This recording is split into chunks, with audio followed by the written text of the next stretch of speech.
He's a sleepless billionaire, haunted by the past. She's a janitor with a secret that could destroy or save everything. One unforgettable night binds them, but he doesn't remember her face, only her scent.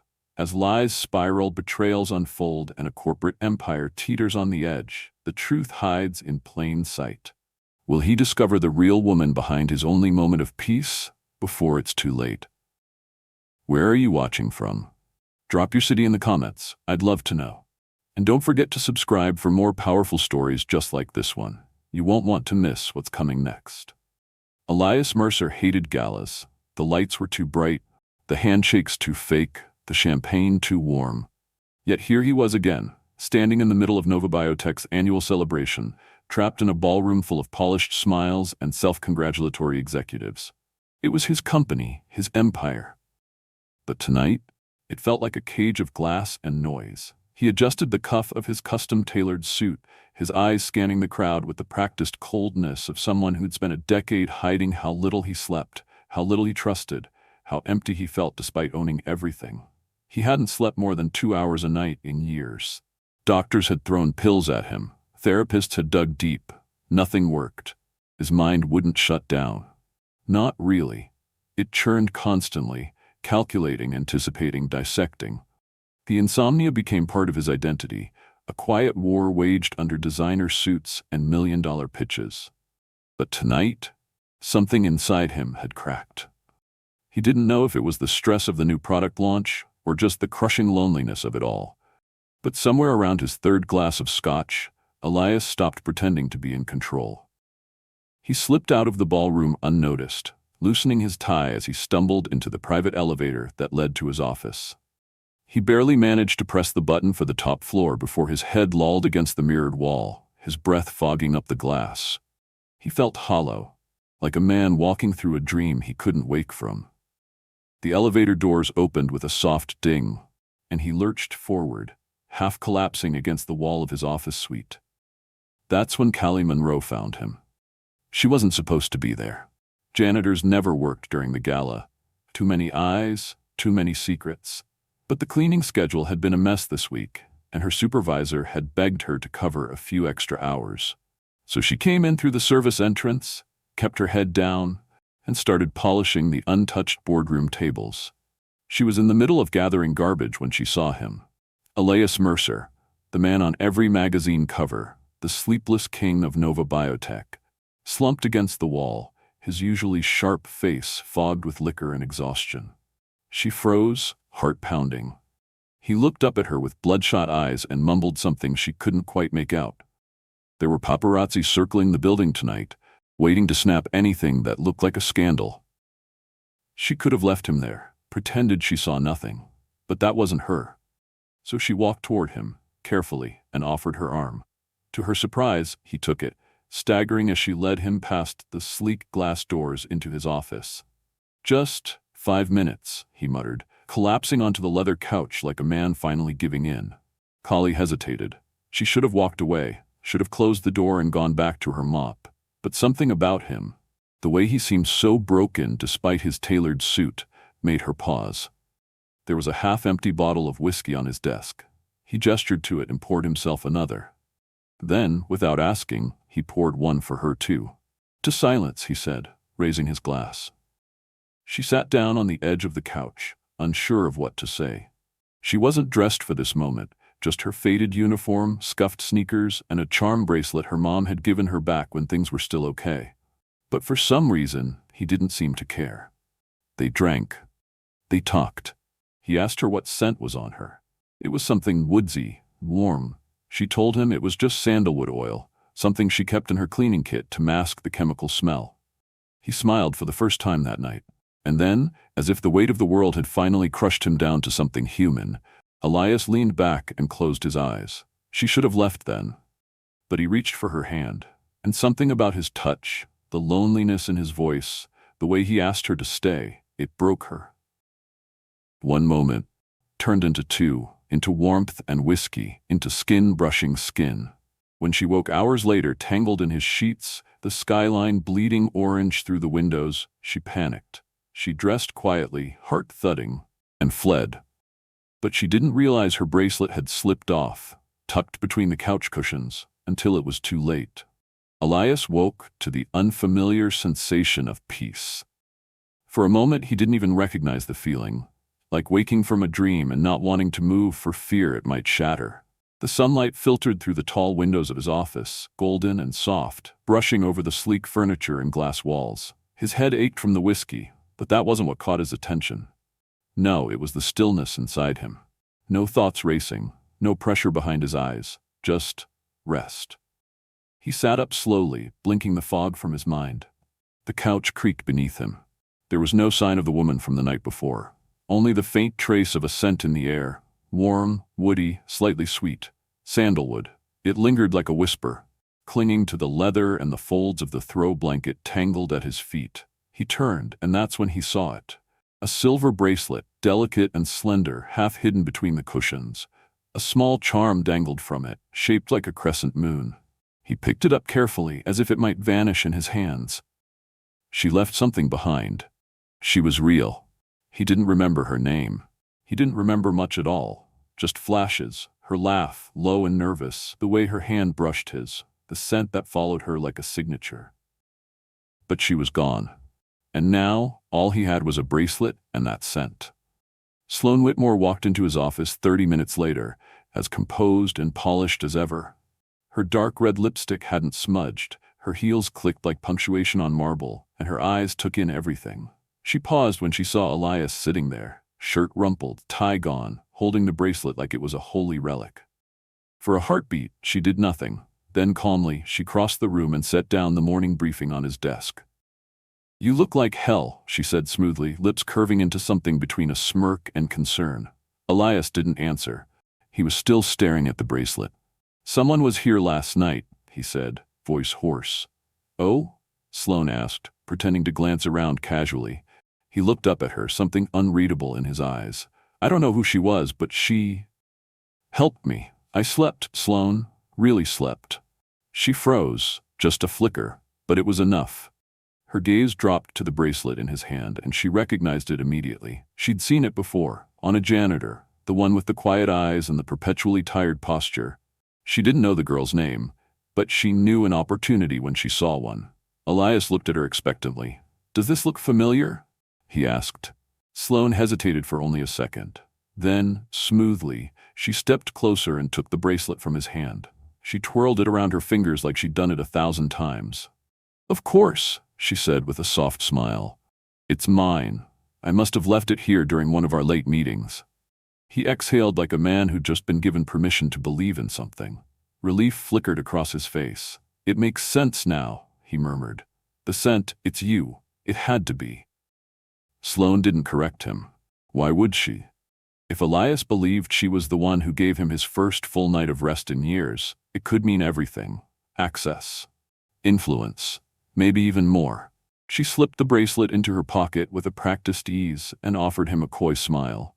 "I didn't think it meant that much," she said lightly. "Just a night." But Elias was already lost in thought, trying to reconstruct a memory built on smoke. Somewhere in the depths of his mind, something didn't add up. The voice he remembered was softer. The hands were rougher, but he pushed the doubt away. He was a scientist. Data mattered. The bracelet was proof. Wasn't it? Downstairs, Callie Monroe scrubbed floors with red-rimmed eyes, her hands trembling as she wiped away footprints and glitter. She kept thinking about his face, the way he looked so peaceful lying there, the softness in his voice before he fell asleep. It had meant something to her. Too much. And now, she was invisible again. A ghost in her own life, terrified he'd remember, or worse, that he never would.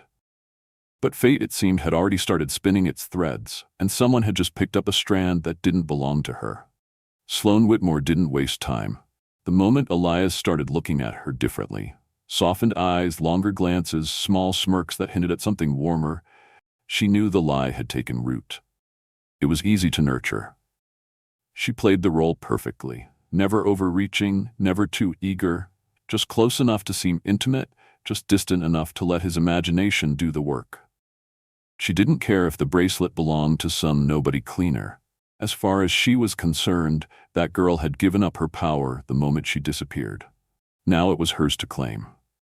Elias, for his part, tried to trust the story his brain was piecing together.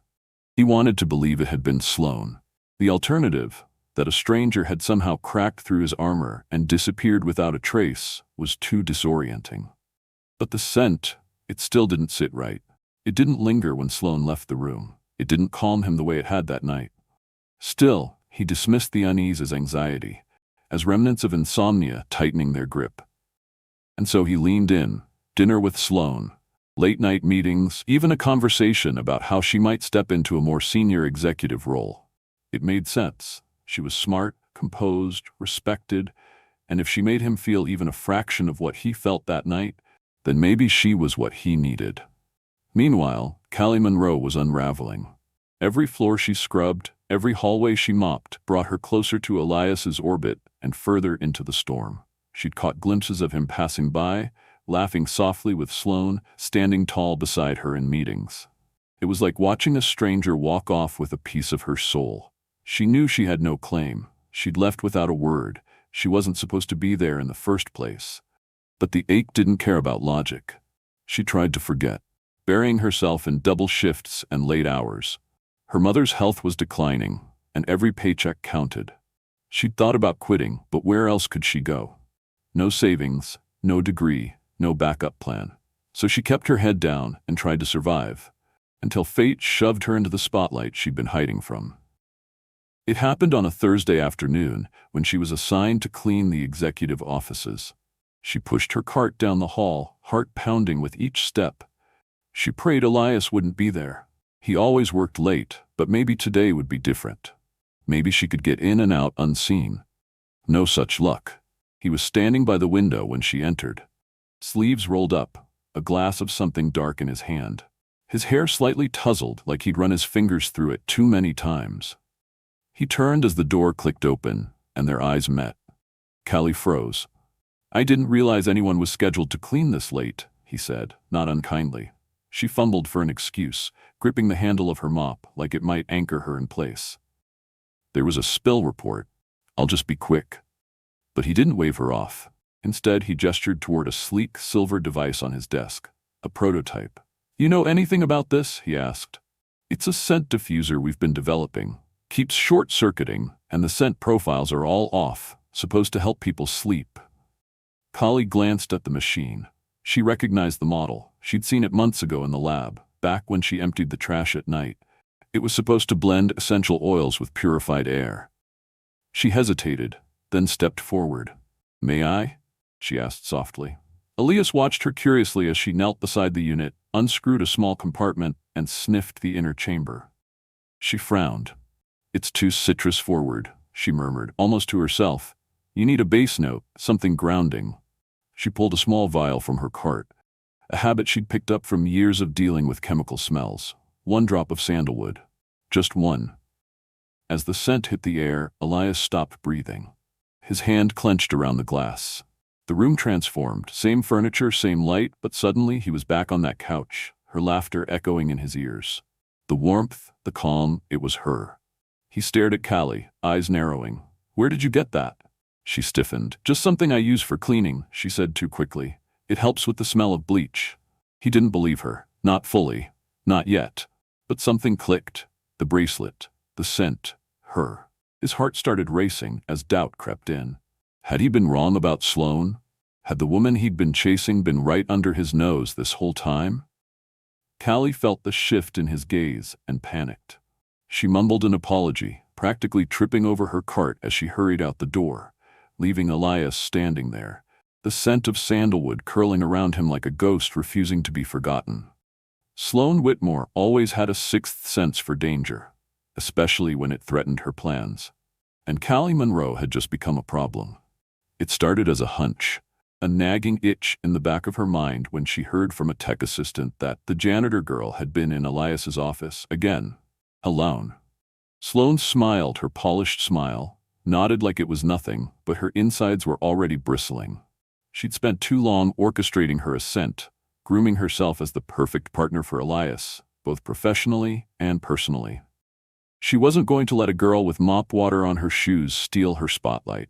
She made her move quickly, a whisper to the custodial supervisor, just enough poison laced with concern. Collie's been distracted, she said sweetly. Missing details. Maybe she's overworked. Maybe she needs to be tested. The supervisor, eager to please, nodded and doubled Callie's workload. Basement shifts, late nights, the worst assignments. If she was going to crumble, Sloane would make sure it happened in silence and sweat.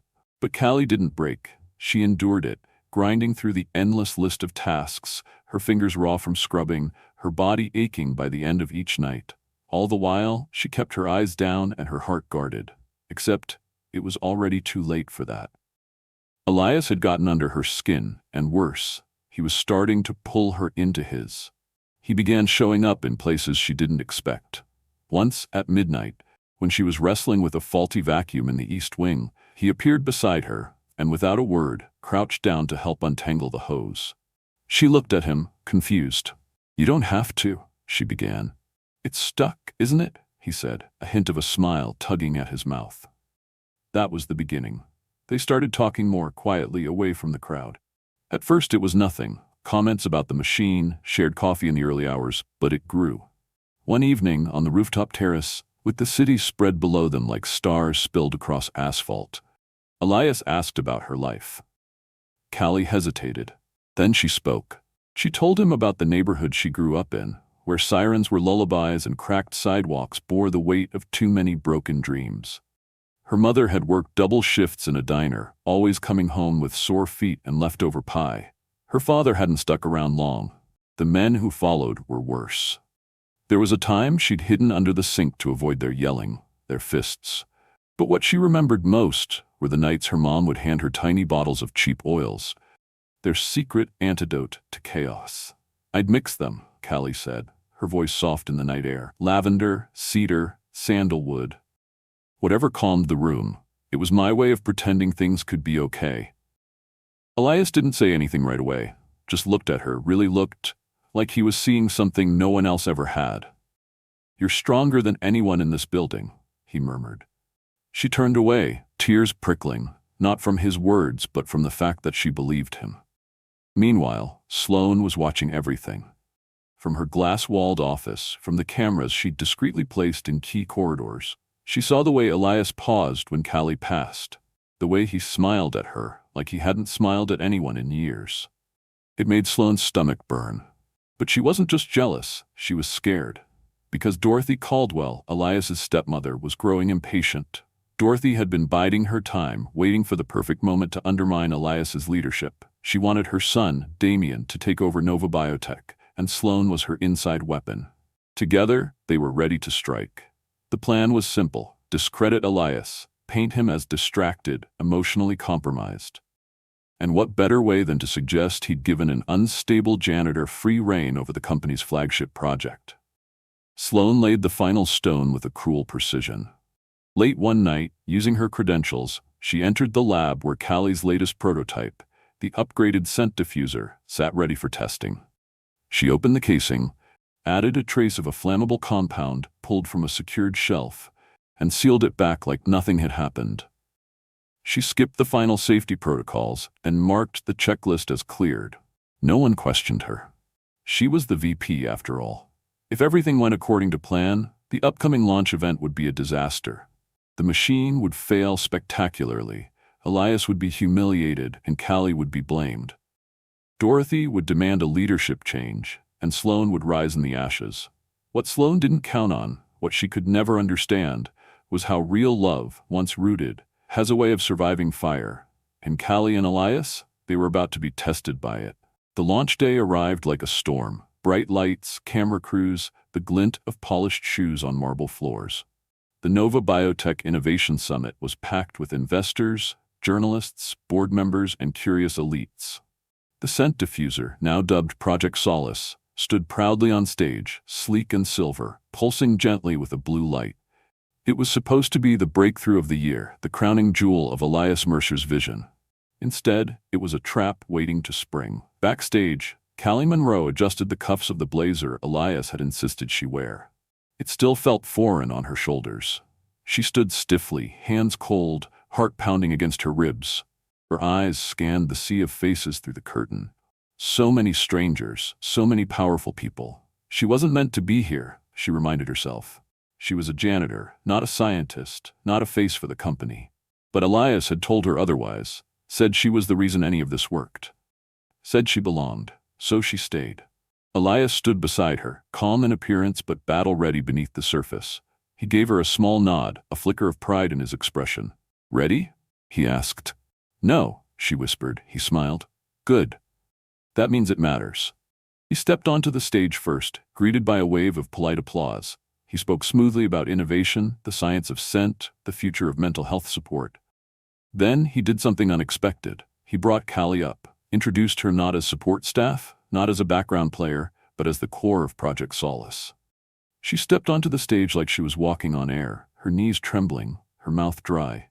She didn't speak, just nodded once, and the applause came again, more curious this time. Then Elias turned to the machine, pressed the button to begin the demo. The diffuser hummed to life, releasing a soft glow and that familiar scent, sandalwood, lavender, cedar. The audience visibly relaxed. Heads nodded. People leaned in, breathing deeper. For a moment, everything was perfect. And then it wasn't. A low hiss sounded, barely audible, followed by a metallic pop. Kali's head jerked toward the machine just as smoke curled from its vents. The glow flickered, turned red. The hum became a roar. "Get down," Elias shouted, grabbing Kali's arm. The machine exploded. A blast of flame erupted from its center. Glass shattered. Screams tore through the room as people dove for cover. Smoke filled the air, thick and acrid. A second explosion sent a metal panel flying across the stage. Elias turned to shield Callie, his arms outstretched, taking the brunt of it. She hit the floor hard, ears ringing, her vision full of smoke and panic. When she looked up, Elias was on the ground beside her, bleeding from his shoulder, unconscious. "No," she gasped, crawling to him. "No, no, no, please." Sirens wailed. Security rushed in. Fire extinguishers hissed. But all Callie could see was Elias, pale, still, his chest barely rising. She cupped his face, her voice shaking. "You can't do this. You can't leave. Not now." And then, without planning to, without thinking, the truth spilled out of her in a trembling whisper. "It was me. That night at the gala, it was me. Not Sloan. I helped you back to your office. I stayed. I was scared, so I ran, and I'm sorry." Her voice cracked. "I'm pregnant, Elias, it's yours." She broke down beside him, her tears cutting through soot as the EMTs arrived. Hours later, Elias lay in a hospital bed, unconscious but stable. Callie sat outside his room, her hands shaking, her heart hollow. She blamed herself. The machine, the disaster, the secret she kept too long. She didn't know who sabotaged it. She didn't know anything, except that she loved him. That's when Leo Mercer walked in, casual as always, but his face was serious. "I've got something," he said. Leo, Elias's estranged younger brother, had always been the black sheep, tech genius, adrenaline junkie, self-proclaimed useless heir. But tonight, he was something else, the key to the truth. He pulled out a tablet and showed Callie the security logs. Footage was deleted, but there are traces, timestamps, shadow files. Sloan accessed the lab after hours, alone, right before the final prototype test. Callie's breath caught. "That's not all," Leo added. "She also logged the final safety check. Faked it. And I have proof. Elias didn't screw this up. She did, and we're going to bring her down." Elias woke the next morning, groggy and hurting. The first thing he saw was Callie, asleep in the chair next to him. The second was Leo grinning from the foot of the bed. "You were right," Leo said. "It wasn't her." Elias reached for Callie's hand. "I know," he said, voice rough. "I always knew. I just needed to stop running." Callie opened her eyes. Their gaze met. He squeezed her hand and whispered, "Thank you for coming back." And in that moment, through the pain and the smoke and the wreckage, something steady took root between them. Truth, love, and a vow to see this fight through together. At its heart, this story is a powerful reminder that truth has a way of rising, no matter how deeply it's buried. Elias and Callie came from opposite worlds. One at the top of a biotech empire, the other cleaning its floors. But it wasn't power, wealth, or appearances that brought healing. It was honesty, vulnerability, and the courage to step into the light even when it was terrifying. Callie didn't have the pedigree, but she had integrity. Elias didn't have peace, but he found it not in status or success, but in someone who saw him for who he really was. We also saw how lies, even when wrapped in ambition like Sloane's, eventually crumble. Manipulation might win a moment, but it never wins the war. And perhaps most importantly, this story shows that everyone deserves to be seen, to be heard, to matter. You never know who's carrying the strength to change everything. Sometimes it's the quietest person in the room. So maybe what we all need isn't perfection, but presence. Not noise, but truth. Not power, but connection. If this story moved you, if it made you pause or even tear up a little, I'd love to know. Where are you watching from? Drop your city or country in the comments. I read every one. And don't forget to subscribe to the channel for more emotional, powerful stories like this. Every click helps keep these stories alive, and I can't wait to share the next one with you. Thank you for being here.